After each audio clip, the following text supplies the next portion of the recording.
basically went in, spent about 2 minutes in there, turned around 180 degrees and went back out the way they came. So it's almost as though there were two realities coexisting at the same time at that location. Hi, I'm Trey Hudson. I got interested in the whole topic of high strangeness and paranormal UFOs as a very young child. I grew up in the 70s, and back then they had a wonderful TV show called In Search of with Leonard Nimoy. And every week they would bring forth new and interesting concepts and theories about all things high strangeness. John Keel used the term high strangeness, and that got me really interested in it. And as I got older and I was able to read more books and gather more information, my interest only grew. I was able to go to college at the University of West Georgia, which has a very unique psychology department that kind of takes some of the woo, as people call it, seriously, and they look at that in an academic way. And moved on, joined a local paranormal group in about 2008, and eventually that group was handed over to me, and I morphed it into the Anomalous Studies and Observation Group, which went from being just like a regular ghost hunting group when it was the Oxford Paranormal Society. And we kind of morphed into something that looks at high strangeness in just about any environment. We have ex-military, law enforcement, emergency medicine people on the team, so we're used to getting out there, hip deep in the woods, boots on the ground, and doing the really hard research to hopefully come up with some of the answers that everybody's looking for. Well, what have you found so far? Because I know you've been doing this for a while, and I know you have found some really interesting things out there. So give me some of the more profound things that you have discovered thus far. Hi, I'm Linda Eastburn of Linda Eastburn YouTube channel, and I have a new book out called Threshold to Encounters. It's about 40 years of research and experience with all of these wild cryptids that many of you I know have encountered yourself. You can find it on Amazon.com. Yeah, probably starting off from the more mundane to the more exciting would be, we've seen in the area we've been researching since about 2017 is called the Meadow. It's an undisclosed location somewhere here in America's Southland. And at that particular location, because it's just so rich in high strangeness, we have continued researching there, and have experienced everything from orbs to shadow people, entities, if you will, being seen on thermal, Sasquatch, UFOs, mind speak, disembodied voices, and a really unique incident where we saw a cube or box-like structure on thermal, and we sent a team over to that area, and they disappeared off of our thermal. Their heat signatures were completely obliterated, gone. And, we were never able to recreate that or determine what exactly made their heat signature go away. Yeah, that is kind of strange. I know you've had several situations out there at the Meadow that just are just beyond imaginable. I've heard you talk about that portal, that box. That's really odd. Tell me about that again. Yeah, we were, like I said, we had started researching this area based on, the high strangeness we had encountered before. Earlier that year, we had had missing time, an individual whose heat signature turned into a light orb, which just sounds crazy, but he turned into an orb of light, moved very fast, and then once again picked him up on our thermals as a man-shaped heat signature. Don't know what that was about. I know that Dr. Simeon Hines is really interested in that particular case. So, so we had a lot of really weird stuff going on there before. So we went back out in February of 2017, and we had several teams set up in the Meadow. And I want everyone to imagine a mountain clearing or a mountain meadow, very beautiful, very, very pristine, very peaceful during the day. And there's a ridge to the north of it and a small river to the south. So we had set up several teams down in the meadow, equipped with night vision, thermal, audio recordings, and all this stuff. And the idea was we would have a three-man team move across the top of the ridge and see if we could see anything down below us. And I was on the team up on top of the ridge. Well, while we were up on top of the ridge, we saw what I can only describe as entities. I don't really know what they were.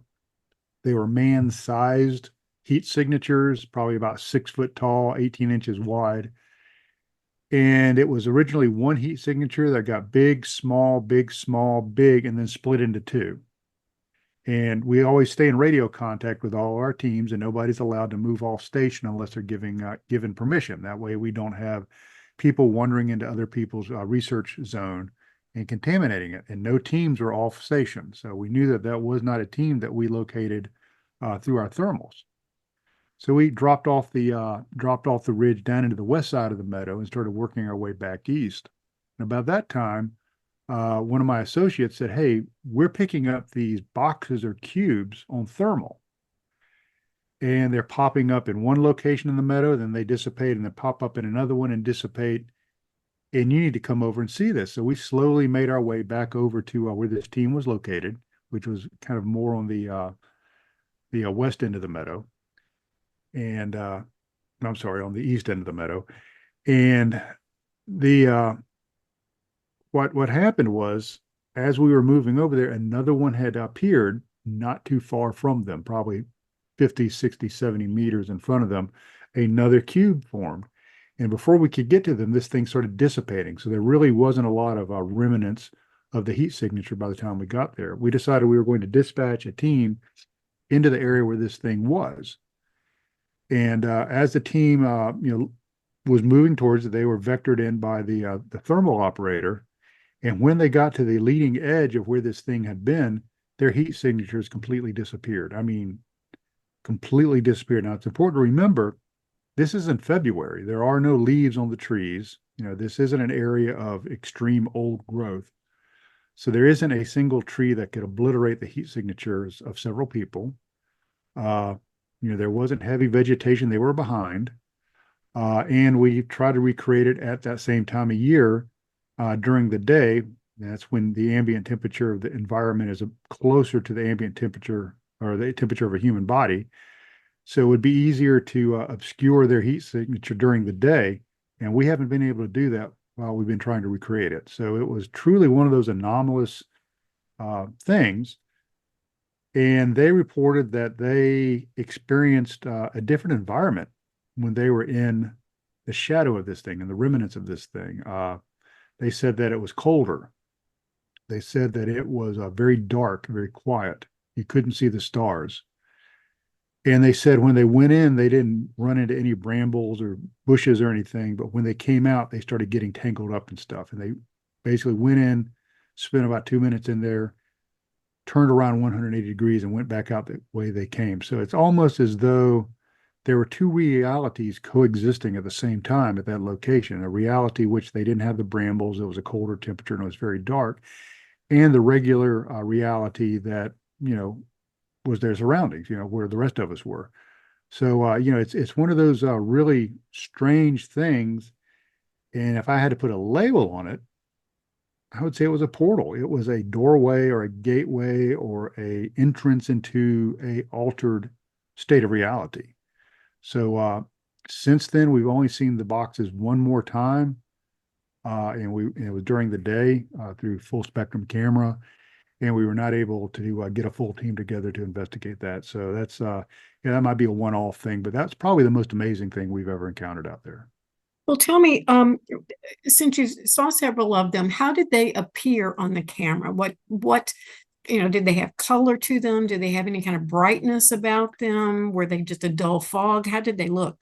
Oh yeah, that's if you've ever seen the video, it's they are, of course, the thermals we use, you can adjust what they call the color palette. So, hot can be like bright red, or it can be white, or it can be black. So you can actually see the thermal operator cycling through the color palettes to get the best contrast, on our team members. And I'm trying to remember off the top of my head if the contrast was white or black for heat when they went in, but their heat signatures were vivid. I mean, just absolutely vivid. There was no mistake that they were human beings, and their heat signature was so sharp and in such remarkable contrast to the environment. The odds of just being able to lose them without them totally going behind some, opaque structure is almost non-existent. So, like I said, we tried to recreate it as best we could, and actually have film footage, both on thermal and regular film, during the day of them walking through that same area in February once again, and we never lose sight of their heat signature uh, during the recreation How did you see the cubes? on thermal. And what They did they look like? they presented themselves as a cube-like colder structure. So imagine, this is going to sound kind of weird, but imagine a box of cold, you know, and you put that in the environment, and it's going to look like a structure, but it's only appearing on the thermal because it has a different heat signature. It's colder than the surroundings. So it Was it wasn't, was it an absolute cube, or did it have like kind of the edges weren't as defined as a cube? uh, the operator that saw it in its most brilliant described it as a cube or a box.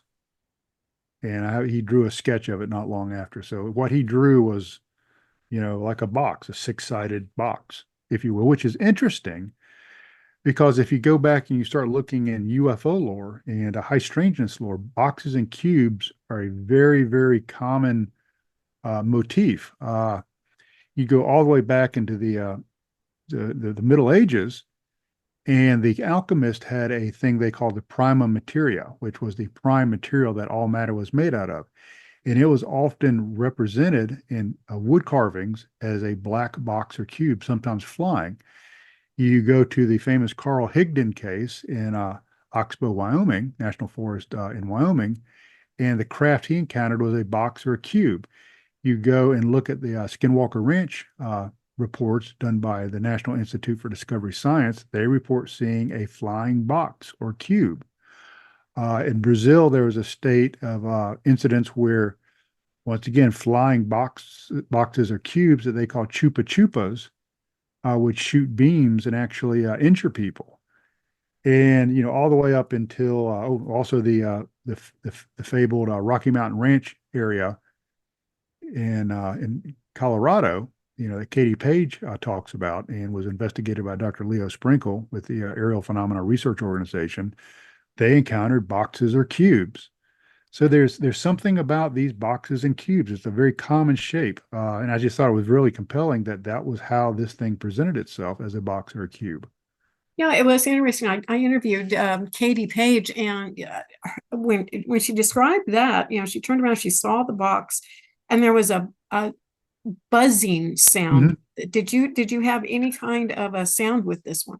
No, we did not have a buzzing. About the only odd sounds that we encounter are two things. One is we'll hear disembodied voices, sometimes quite loud, and we have heard a ticking sound, almost like a clock. Now, talked to Tobe Johnson with some of his work in the Northwest, and he's encountered that ticking also. But what's really cool, and I have to kind of put in a little thank you here to Katie Page, is I was in Colorado about 2 weeks ago, and she and I actually went to the spot where the box was at the Colorado Ranch. So I was actually on the ranch about 3 weeks ago. What did you perceive anything there? Yeah, it was just a beautiful place. It's gorgeous. And other than the high strangeness, it would have been a beautiful, wonderful place to grow up. She and I did go to the place where she actually witnessed the box herself. And this is very subjective, but I had a feeling almost like there was a tingling under my skin when we approached the area where this box was. Now, unfortunately, I had to fly out to Colorado, so I didn't have all my equipment with me. I would have loved to measure radiation, EMF, and some other things, but it was a neat spot. It was really, you could tell something was askew, you know, metaphysically about that place. Something was different about it, not necessarily malevolent, but just different. Exactly. Well, I'm sure you've had all of your equipment out at the meadow and Oh, done lots of measuring out there. What have you discovered there? Yeah, we run everything from radiation, electromagnetic. We look at geomatic, geomagnetic variations and things like that. Probably the most telling thing is radiation spikes, which I find very interesting. And I've been kind of working on a potential theory for that, which I haven't fully developed. But is we will go out into the area and the normal background radiation is about 0.06, zero point zero 0.05 microsieverts per hour using our Geiger counters. Now, what we will have are these weird radiation spikes that go up to like zero point 0.3 microsieverts per hour, zero point 0.2 microsieverts per hour. So, a multifold increase. And when we've had extreme cases of high strangeness, not only at the meadow, but in other areas around it, we've seen very high spikes of radiation. In my book and other interviews, I've talked about one time we were using a different base camp about 3 miles away from the meadow. And one of the team members was manning base camp and he heard a craft move past the campsite, on the gravel road, which was about 50 yards away, but it had no lights. It was just, he just heard something moving. What's interesting is his Geiger counter spiked to 0.66 microsieverts per hour, which is a pretty large increase. Not dangerous, but significant. So these radiation spikes seem to be the thing to really look at. I had a chance to talk with Eric Bard for just a little bit, and he seems to think that's the way to go. At least in our case, is to follow these spikes. And we were out there in July, and we're doing an experiment. And as we were setting our experiment up, once again, these strange radiation spikes came out of nowhere. Now, the area is known for high radon gas, but this is an open field, not an enclosure. So, that's a tough one to explain. Now, of course, we've had the visual stuff with the thermals and some of that. So, but mostly radiation spikes seems to be the thing that we're picking up on. Geomagnetically, not so much. I know James Keenan wants to come out with some of his equipment and take a look at the geomagnetic signature of the area. So, we're still exploring many options and many avenues. It's just, like anything else, it's time and money. Exactly. Yeah, it does take a lot to really get in there and do some deep research. The disembodied voices you talked about, I have some curiosity about that. In what locations were you hearing things, and could you make out any actual words? Yeah, great question. We've had that happen in two locations. One is back at base camp. One of my team members heard he describes it as almost a synthetic kind of voice, like a robotic sounding voice. And it came from about 20 feet in the air above him, but he couldn't make out what it was saying. And then several cases, several times, we have heard disembodied voices, everything from a low mumbling to almost like somebody yelling deep in the forest. And then also we've heard something akin to the samurai chatter that Ron Moorhead talks about in the Sierra Sounds. So, it kind of runs the gambit. And what we're trying to do now is bring some more advanced parabolic microphones out into the field. But unfortunately, the meadow is a remote location, and any gear you take out there, you have to pack on your back. So you can't just drive up there and set everything up. You have to actually literally carry it on your back. So, our loadout, unfortunately, you go out expecting one phenomenon, you have the equipment to deal with that, and then something else happens, and that equipment is still back at camp because you can't carry everything, due to being such a rugged terrain and remote location. But we're going to try to record some of these disembodied voices. I hope we're successful with that because I find that quite compelling. One time I was with film producer Greg Ogles, and it was so loud that he and I almost had a hard time talking to one another. This is like mumbling, this loud, projected, human sounding voices, unintelligible. We couldn't make out what they were saying, but it's very pronounced and quite eerie. And you said some of it sounded like the Sierra sounds. Do you think any of this might be coming from Bigfoot?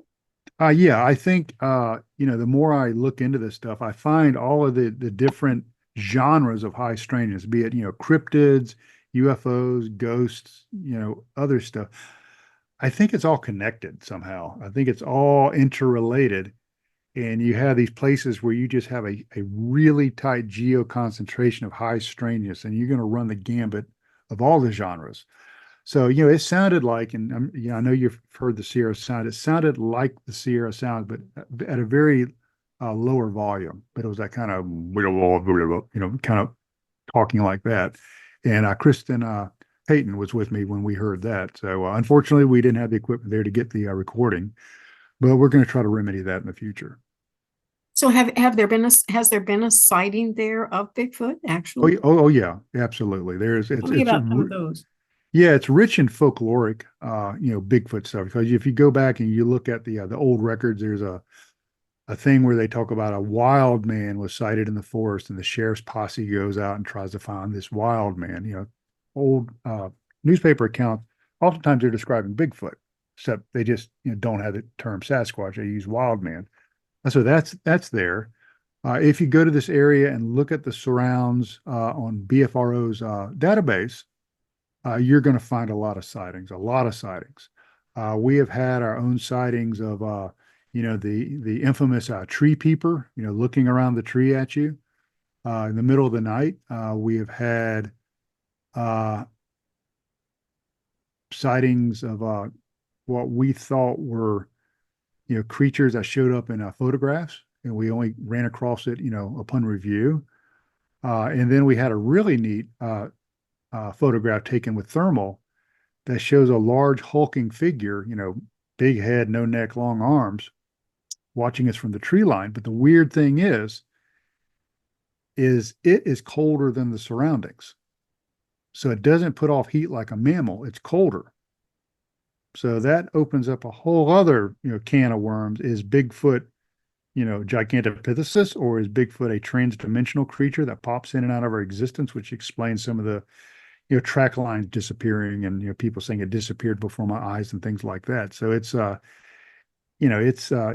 has Sasquatch, absolutely. And, and not just your average, that sounds weird, but not your average everyday Sasquatch sighting, but some of these sightings that are certainly tingled with high strangeness. And what all types of high strangeness otherwise has happened in that vicinity? Orbs are very popular.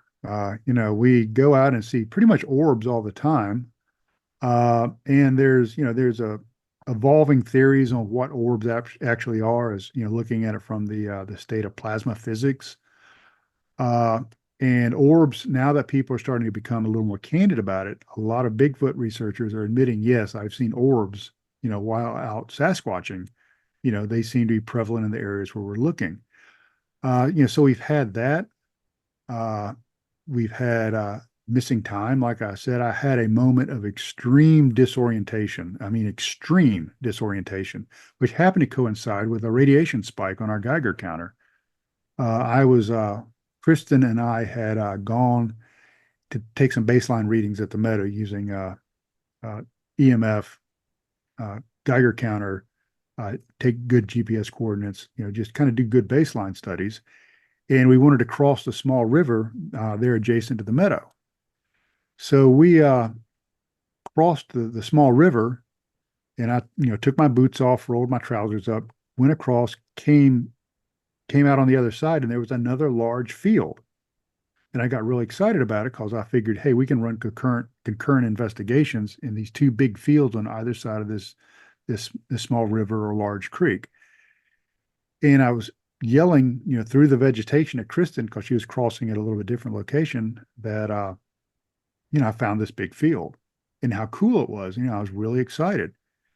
And she goes, "What are you talking about?" I said, "I'm standing in this new field. You need to come check it out." She goes, "Fine. I'm coming over there right now. Don't move." So I'm like, "Okay." And I go and I sit down on a log and I put my boots back on, kind of dry my feet off, and waiting for her. And she comes in and she goes, "What in the world are you talking about?" And I said, "This new field, isn't this cool?" She goes, "Trey, you're right where you started. You crossed the creek and somehow ended right back where you started."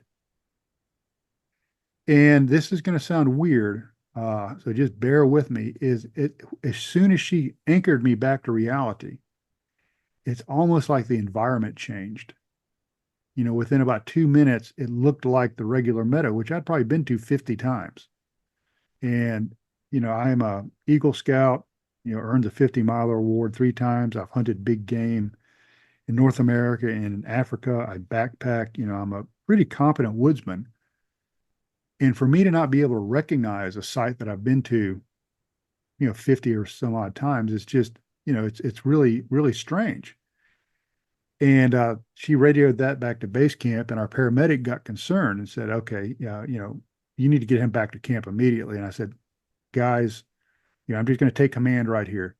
Just nobody talk to me. Just leave me alone for about 10 minutes and let me get my wits about me.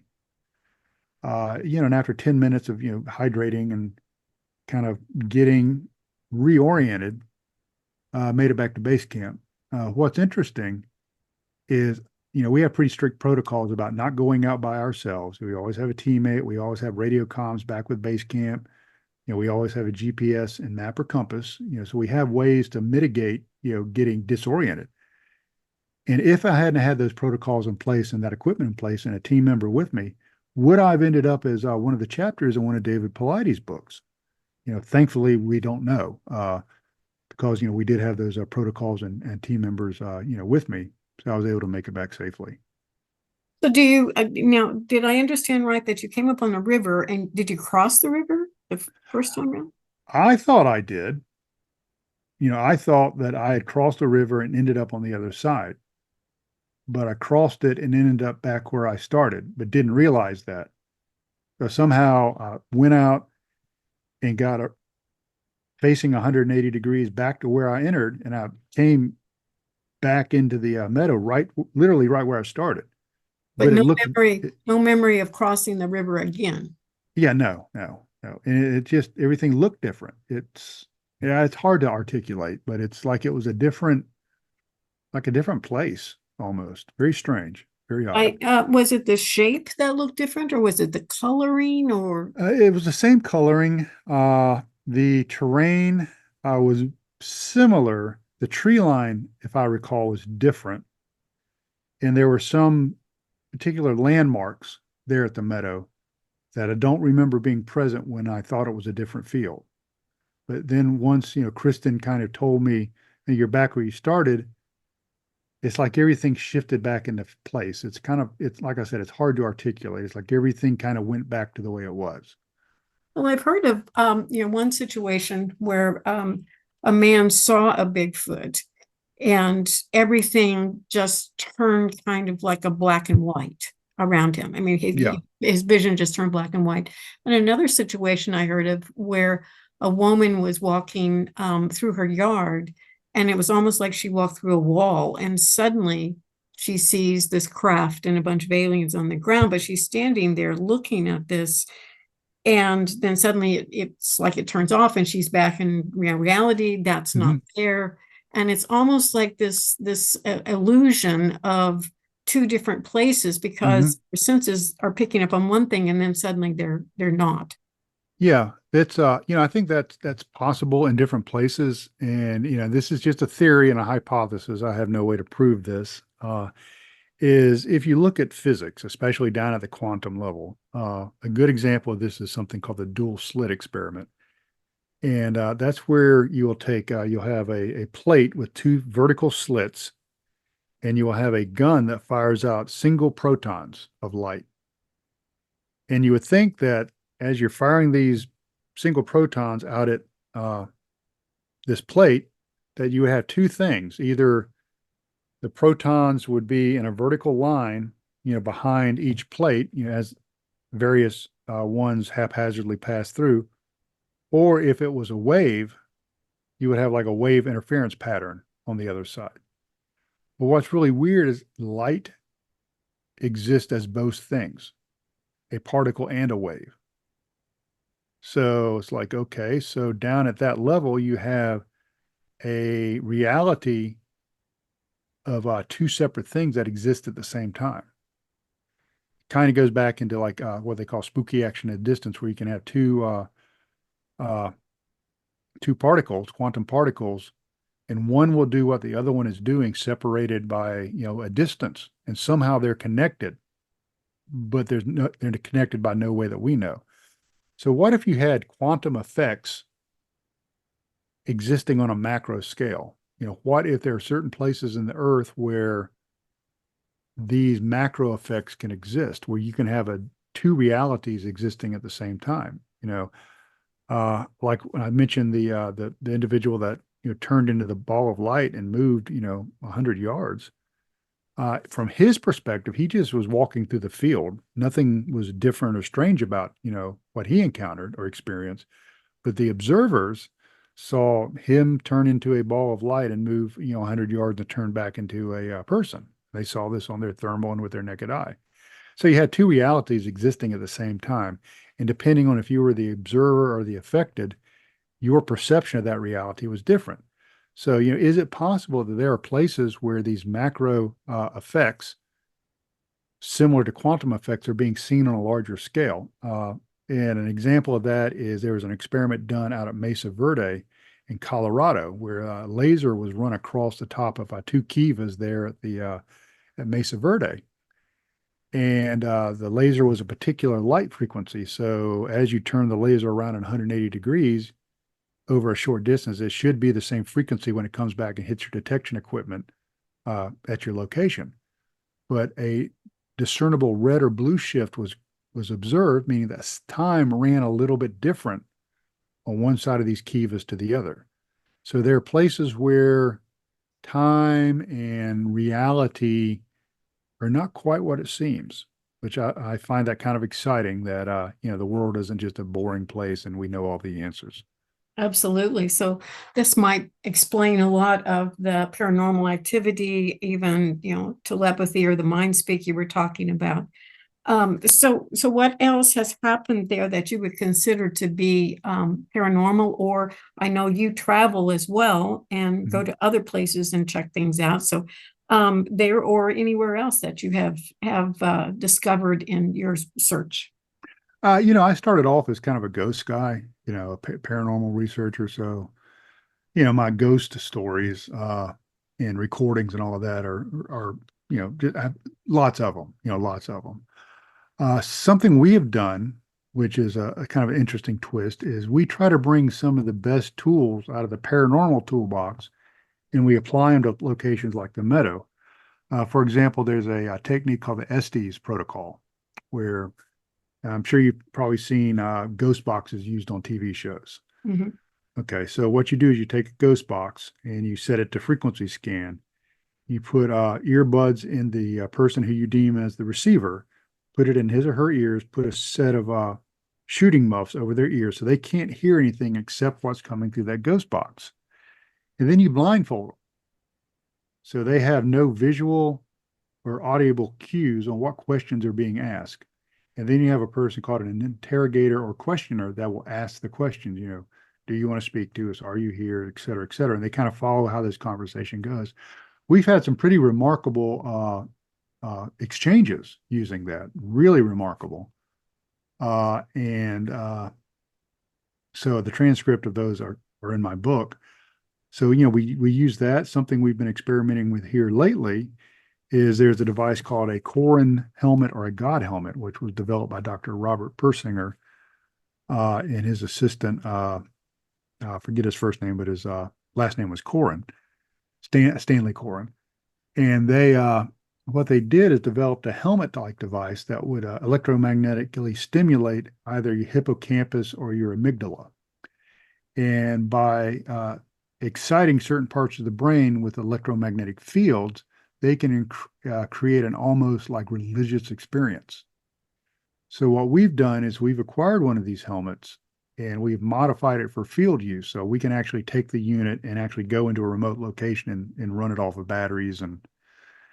And what we've found is if we can take this helmet, this device, and stimulate the left amygdala, which is the part of the brain that's responsible for religious experiences, is for some reason that seems to prime the pump for high strangeness, for people encountering high strangeness. So that leads you to believe, can it be just as much about the location and the environment as it is with the experiencer? Do people actually bring their own energy into these places and experience things where another person might come and not experience anything?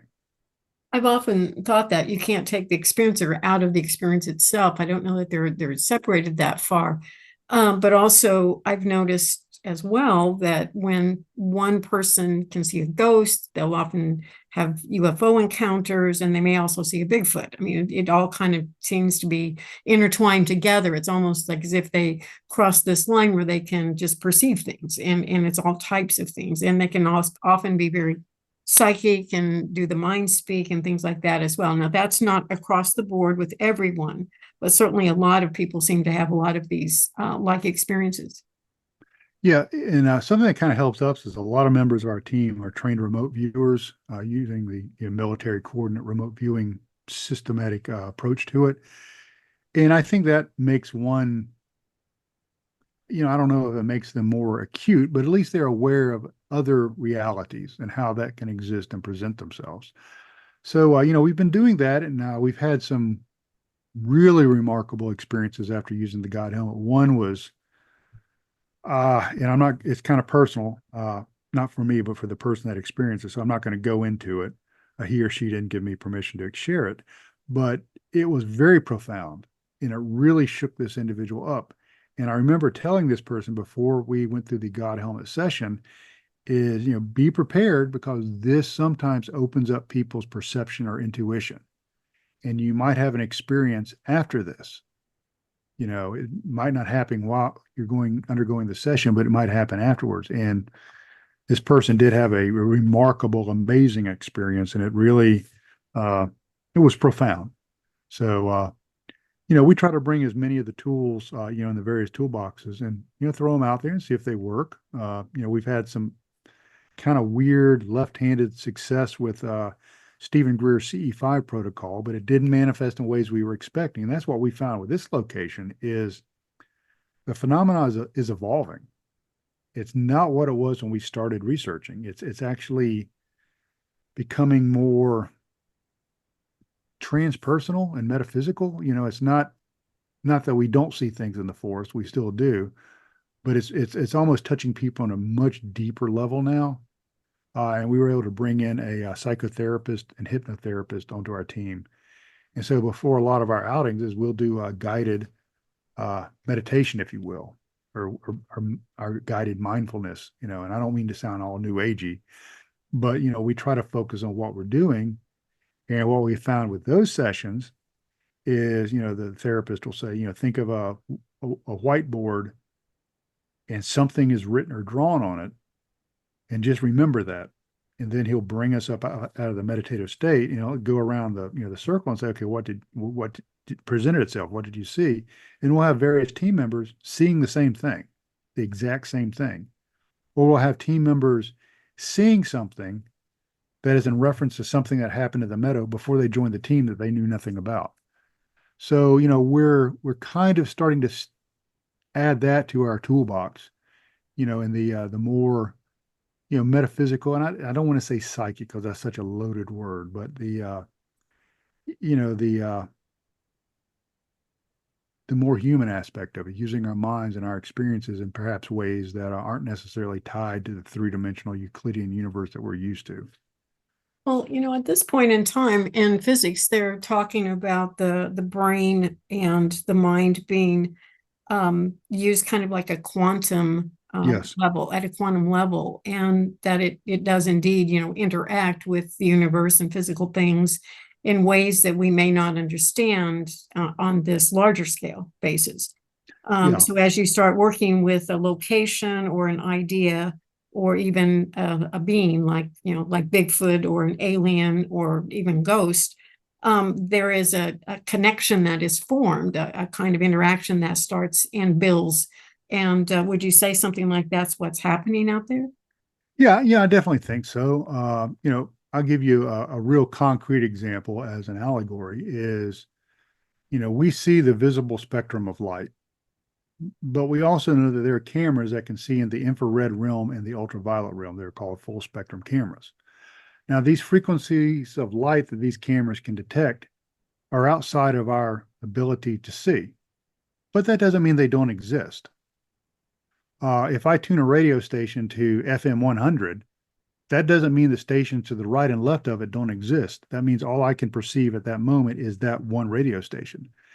And I think as people start to really exercise their mind and they step out of their normalcy bias and go through things like meditation training, remote viewing training, mindfulness training, start doing things like CE5 and other things, is they start to open up their frequency range, if you will. They start widening the frequency that their radio can now hear.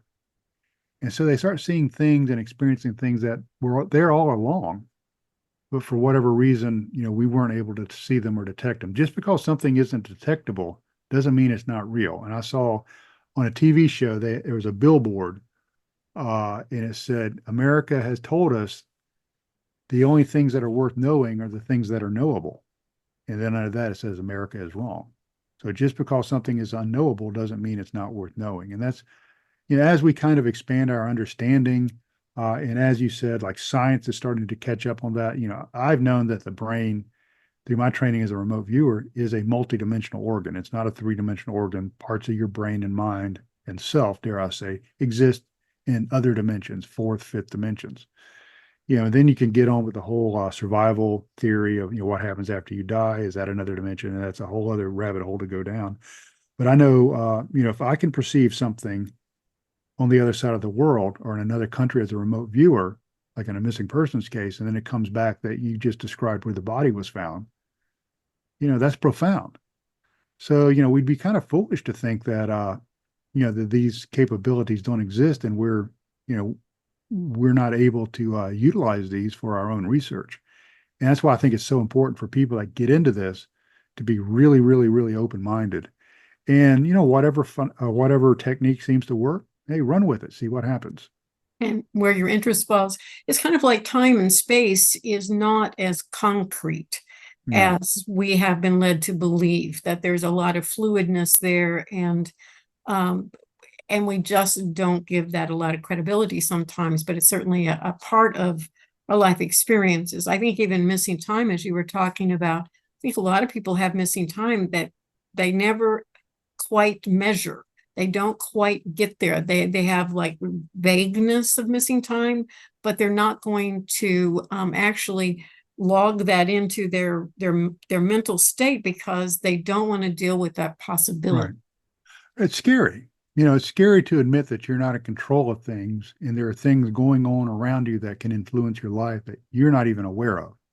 It's kind of horrifying.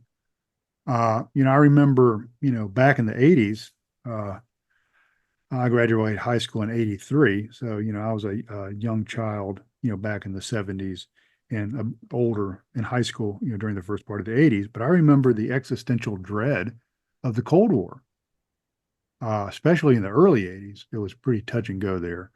And the dread of knowing that the Soviets could launch a nuclear attack at any moment and we would never know what hit us.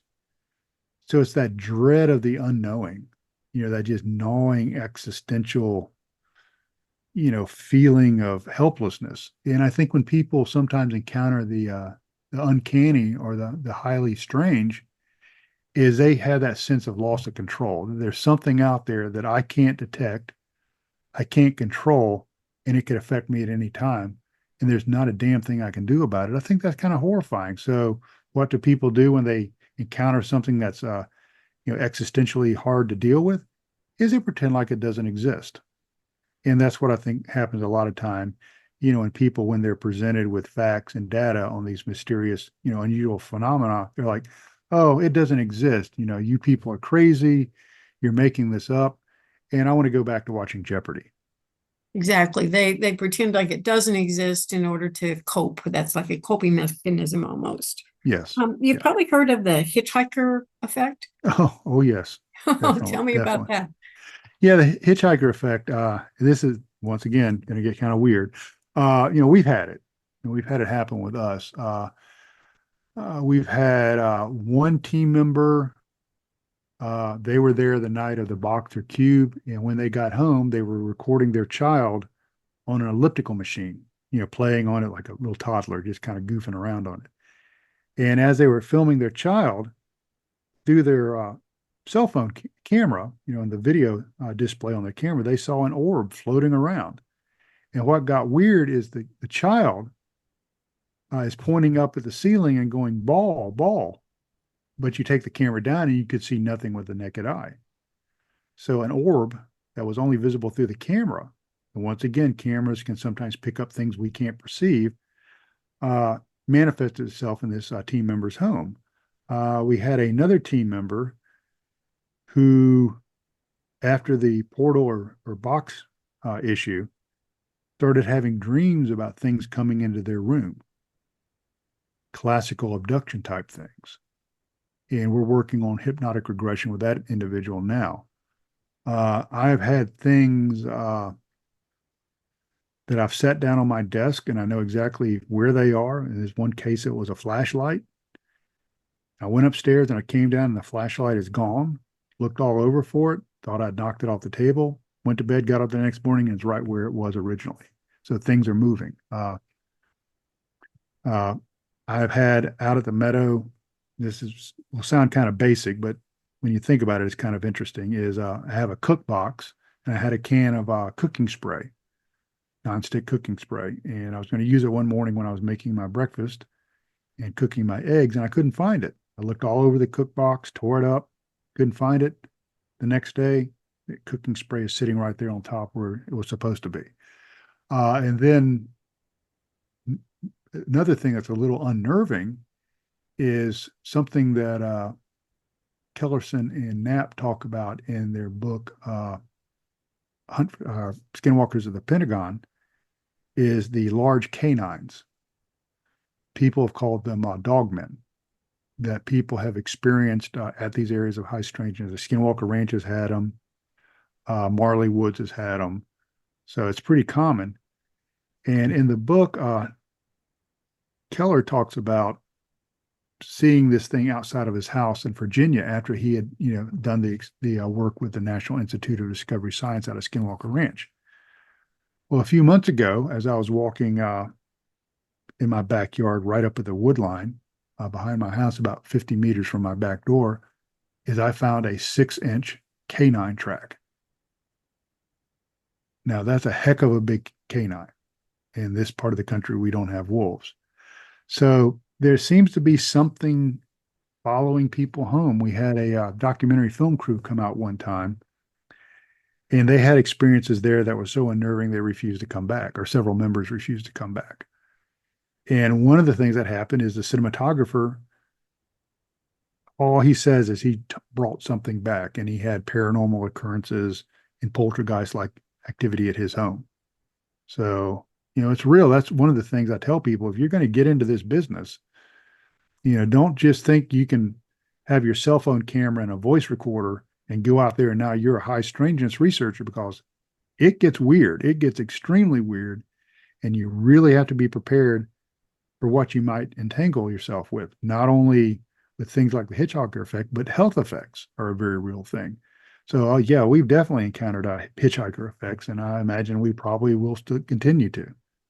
I've heard a lot of people who have had UFO contact and abductions having come down with cancer because of the radiation exposure. Exactly. There is a interesting report that was put out by the Defense Intelligence Agency, and I don't have, thought I had the report right here on my desk, but it's somewhere else. But anyways, basically about physiological effects with people who have encountered high strangeness. And they talk about things like radiation burns. They talk about things like blindness, headaches, ringing in the ears, all these physiological effects that have happened. And two of the people that went into the box, back in that fateful February, are dead now on my team. So, can I say that that's what caused their deaths? I can't say that, because correlation is always not, or, just because it's correlated is not causality. It doesn't mean that's what caused it, but it's something you really have to consider, is you can put yourself in danger researching this stuff.